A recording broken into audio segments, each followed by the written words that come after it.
ಏನು ತೊಂದರೆ ನಿಮ್ಮೆಲ್ಲ ಶುಭ ಆರೈಕೆ ಆರೋಗ್ಯ ಎಲ್ಲ ಸ್ವಲ್ಪ ಚೆನ್ನಾಗಿ ಬಿಗಿಯಾಗಿ ಇದೀಗ ತೊಂದರೆ ಇಲ್ಲ. ಈಗ ಬೆಳಗಾವಿಯಲ್ಲಿ ರೈತರ ಪ್ರತಿಭಟನೆ ಮುಂದುವರೆದಿದೆ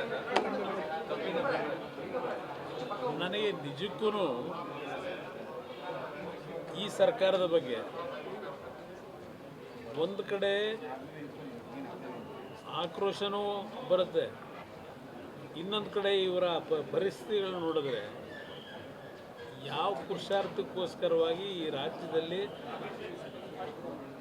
ಈ ಸರ್ಕಾರ ನಡೆಸ್ತಾ ಇದ್ದಾರೆ ಅಂತಕ್ಕಂಥದ್ದು ಅವ್ರು ನೋಡಿದಾಗ ಅಯ್ಯೋ ಅನ್ನಿಸ್ತದೆ.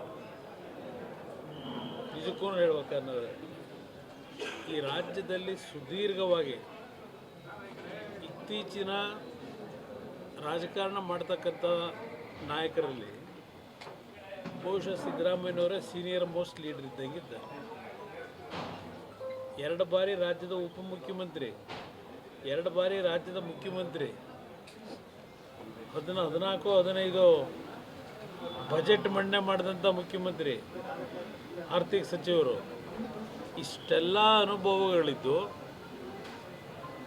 ಇವತ್ತು ಉತ್ತರ ಕರ್ನಾಟಕದ 5-6 ಜಿಲ್ಲೆಗಳಲ್ಲಿ ರೈತರು ಕಳೆದ 8-9 ದಿನಗಳಿಂದ ಪ್ರತಿಭಟನೆಯನ್ನು ಬೀದಿನಲ್ಲಿ ಮಾಡ್ತಾ ಇದ್ದಾರೆ. ಹಲವಾರು ಭಾಗದಲ್ಲಿ ರಾಷ್ಟ್ರೀಯ ಹೆದ್ದಾರಿಗಳನ್ನು ಬಂದ್ ಮಾಡಿ ಈ ಮುಖ್ಯಮಂತ್ರಿಗಳಿಗೆ ಕನಿಷ್ಠ ಇಂಥ ಪರಿಸ್ಥಿತಿಗಳಲ್ಲಿ ಯಾವ ತೀರ್ಮಾನಗಳು ಮಾಡಬೇಕು ಅಂತಕ್ಕಂಥದ್ದಕ್ಕೆ ಅವ್ರಿಗಿರ್ತಕ್ಕಂಥ ಅನುಭವದಲ್ಲಿ ಸಾಧ್ಯ ಇರಲಿಲ್ವಾ? ಏನೋ ಇವತ್ತು ವಿರೋಧ ಪಕ್ಷಗಳ ಕೆಲವು ಪ್ರಮುಖರಿಗೂ ಆಹ್ವಾನ ನೀಡಿದ್ದಾರೆ ಅಂತಕ್ಕಂಥದ್ದು ನಿನ್ನೆ ರಾತ್ರಿ ಬಂತು ನನಗೆ ವಿಷಯ. 11 ಗಂಟೆ ಮೀಟಿಂಗ್ ಕರೆದಿದ್ದಾರೆ ಅಂತ ಹೇಳಿ. ಇದು ಹಲವಾರು ಜನಪ್ರತಿನಿಧಿಗಳನ್ನು ಕರೆದು ತೆಗೆದುಕೊಳ್ತಕ್ಕಂಥ ನಿರ್ಧಾರ ಅಲ್ಲ. ಇದು ಮುಖ್ಯಮಂತ್ರಿಗಳೇ ಅವರೇ ಇವತ್ತು ತೀರ್ಮಾನ ಮಾಡ್ತಕ್ಕಂಥ ಒಂದು ಅತ್ಯಂತ ಸಣ್ಣ ವಿಷಯ. ಇದು ನನ್ನ ಲೆಕ್ಕದಲ್ಲಿ ಸಣ್ಣ ವಿಷಯವನ್ನು ಬ್ರೋಧೀಕರಿಸ್ಕೊಂಡು ಕೂತಿದ್ದಾರೆ. ಪ್ರಧಾನಮಂತ್ರಿಗಳು ಮಧ್ಯಸ್ಥಿಕೆ ವಹಿಸಬೇಕು ಅಂತಾರೆ.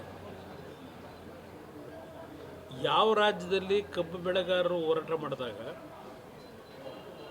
ರಾಜ್ಯ ಸರ್ಕಾರದಲ್ಲಿ ಆಳ್ವಿಕೆ ಮಾಡ್ತಕ್ಕಂಥ ಮುಖ್ಯಮಂತ್ರಿಗಳು ಇಲ್ಲ ಆ ಸರ್ಕಾರಗಳು ಪ್ರಧಾನಮಂತ್ರಿಗಳು ಇಂಟರ್ಫಿಯರ್ ಆಗಬೇಕು ಅಂತ ಹೇಳಿ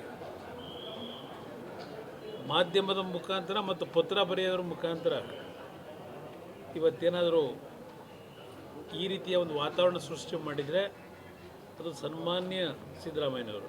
ಯಾವ ಕಾರಣಕ್ಕೆ ಅವರು ಅವರಿಗೆ ಇವತ್ತು ಜವಾಬ್ದಾರಿ ಇದೆ ಅಂತಕ್ಕಂಥದ್ದು ನನ್ನ ಅಭಿಪ್ರಾಯ. ಕಾರಣ ನಾನು 2 ಬಾರಿ ಆಕಸ್ಮಿಕವಾಗಿ ಮುಖ್ಯಮಂತ್ರಿ ಆದವನು, 2 ಬಾರಿನೂ ಸ್ವತಂತ್ರವಾದಂಥ ಮುಖ್ಯಮಂತ್ರಿ ಅಲ್ಲ ನಾನು.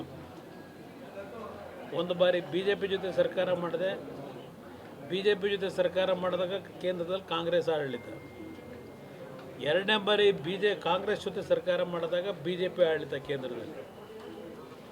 ಎರಡೂ ಸಂದರ್ಭದಲ್ಲೂ ಕಬ್ಬು ಬೆಳೆಗಾರರ ವಿಷಯದಲ್ಲಿ ಸಮಸ್ಯೆಗಳು ಉಂಟಾದಾಗ ಎರಡೂ ಸಂದರ್ಭದಲ್ಲಿ ನಾನು ಎಂದೂ ಸಹ ಕೇಂದ್ರ ಸರ್ಕಾರದ ಮೇಲೆ ಹೊರೆ ಕೊಡಲಿಲ್ಲ. ಇಲ್ಲ ಕೇಂದ್ರ ಸರ್ಕಾರ ಬಂದು ಮಧ್ಯಸ್ಥಿಕೆ ವಹಿಸಿ ಪ್ರಧಾನಮಂತ್ರಿಗಳು ಬಗೆಹರಿಸಿ ಅಂತ ಹೇಳಲಿಲ್ಲ. ನನ್ನ ಒಂದು ಲೆವೆಲ್ನಲ್ಲೇ ನಮ್ಮ ಸರ್ಕಾರದಲ್ಲಿ ಕೆಲವು ವೈಯಕ್ತಿಕವಾದ ನಿರ್ಧಾರ ನಾನೇ ಮಾಡಿದ್ದೇನೆ. ರೈತರು ಬೀದಿಗೆ ಹೋಗಿ ಪ್ರತಿಭಟನೆ ಮಾಡಲಿಕ್ಕೆ ನಾನು ಎಂದೂ ಅವಕಾಶ ಕೊಡಲಿಲ್ಲ. ಗುಜರಾತ್ ಮಹಾರಾಷ್ಟ್ರದಲ್ಲಿ ಸರ್ ಪ್ರತಿ ಹೆಕ್ಟರ್ಗೆ 4,500 ಪತ್ರದಲ್ಲಿ ಕೋಆಪರೇಟಿವ್ ಶಿಕ್ಷಣ ಭಾಳ ಚೆನ್ನಾಗಿ ನಡೀತಾ ಇದೆ. ಕರ್ನಾಟಕದಲ್ಲಿ ಏನಕ್ಕೆ ಸರ್ ಇರೋ 70 ಸಕ್ಕರೆ ಕಾರ್ಖಾನೆಗಳಲ್ಲಿ ಎಲ್ಲ ಪ್ರಭಾವಿ ಇವರೇ ಆಗಿ ಈ ಥರ ಅದು ಒಂದು ನಾನು ಅದು ಒಂದು ಕ್ಲಾರಿಫಿಕೇಶನ್ ಕೊಡಬೇಕು ಅಂತೀನಿ. ನೀವು ಒಳ್ಳೆ ಪ್ರಶ್ನೆ ಕೇಳಿದ್ರಿ. 3 ಪಕ್ಷಗಳಲ್ಲೂ ಸಕ್ಕರೆ ಕಾರ್ಖಾನೆ ಮಾಲೀಕರಿದ್ದು ಇವರು ಕಾರ್ಖಾನೆ ಮಾಲೀಕರು ಪರವಾಗಿದ್ದಾರೆ ಅಂತಕ್ಕಂಥ ಒಂದು ಅಪಾದನೆ ಇದೆ ಜನಪ್ರತಿನಿಧಿಗಳ ಮೇಲೆ. ನಮ್ಮ ಪಕ್ಷದಲ್ಲಿ ಬಂಡಪ್ಪ ಕಾಶ್ಯಪ್ನವರು ಏನು ಮಂತ್ರಿಮಂಡಲ ನನ್ನ ಮಂತ್ರಿಮಂಡಲದಲ್ಲೇ ಇದ್ದರು. ಒಂದು ಅವ್ರ ತಂದೆ ಕಾಲದಲ್ಲಿ ಯಾವುದೋ ಒಂದು ಸಣ್ಣ ಕಾರ್ಖಾನೆ ಇಟ್ಕೊಂಡಿದ್ರು. ಈಗಾಗಲೇ ಅವರು 3 ವರ್ಷದಿಂದನೇ ಮಾರಾಟನೂ ಮಾಡಿಬಿಟ್ರು ಸವಾಸ ಬೇಡ ಅಂತ. ನನ್ನ ಪಕ್ಷದಲ್ಲಿ ಜನತಾ JDSನಲ್ಲಿ ಯಾವುದೇ ಸಕ್ಕರೆ ಕಾರ್ಖಾನೆ ಮಾಲೀಕರು ನಮ್ಮ ಪಕ್ಷದಲ್ಲಿಲ್ಲ. ಅದನ್ನು ನಾಡಿನ ಜನತೆಗೆ ಸ್ಪಷ್ಟವಾಗಿ ಹೇಳ್ತೇನೆ. ಬಂಡಪ್ಪನವರು ನನ್ನ ಸರ್ಕಾರದಲ್ಲಿ ಮಂತ್ರಿ ಇದ್ದಾಗಲೂ ಬಂಡಪ್ಪನವ್ರು ಹೇಳಿದ್ರು ಅಂತೇಳಿ ನಾನೇನು ರೈತರಿಗೆ ಬೇಡಿಕೆ ಈಡೇರಿಸಲಿದ್ದ ವಿಷಯದಲ್ಲಿ ಹಿಂದೆ ಸರಿಲಿಲ್ಲ. ಆಗಲೂ ಅವತ್ತು ರೈತರುಗಳಿಗೆ ಅವರ ಏನು ಬೇಡಿಕೆಗಳಿಟ್ಟಿದ್ರು ಅದನ್ನೆಲ್ಲ ಸಾಲ್ವ್ ಮಾಡ್ತಕ್ಕಂಥದ್ರಲ್ಲಿ ನಾನು ಸಮಯ ವ್ಯರ್ಥ ಮಾಡಿಲ್ಲ. ಒಂದು ಬಾರಿ ಹೇಳ್ತೀನಿ ನಿಮಗೆ, ಹೊಲದಲ್ಲಿ ಕಬ್ಬಿನ ಕೊರತೆ ಇತ್ತು, ಕಾರ್ಖಾನೆ ಮಾಲೀಕರಿಗೆ ಕಬ್ಬು ದೊರಕ್ತಾ ಇಲ್ಲ. ಅವ್ರು ಏನು ಮಾಡಿದ್ರು ಉತ್ತರ ಕರ್ನಾಟಕದಲ್ಲಿ ಆ ಕಾರ್ಖಾನೆ ಮಾಲೀಕರು ನಿಮಗೆ 200 ರೂಪಾಯಿ ಎಕ್ಸ್ಟ್ರಾ ಕೊಡ್ತೀವಿ ಅಂತ ಹೇಳಿ ಅವ್ರ ಕಾರ್ಖಾನೆಗಳಿಗೆ ಕಬ್ಬು ಓಡಿಸ್ಕೊಳ್ಳೋದಕ್ಕೆ ರೈತರ ಹತ್ರ ಪ್ರಾರಂಭ ಮಾಡ್ಕೊಂಡ್ರು. ಹಿಂದಿನ ಸರ್ಕಾರದಲ್ಲಿ ನಾನಿದ್ದಾಗಲ್ಲ, ಹಿಂದೆ ಇದ್ದಾಗ.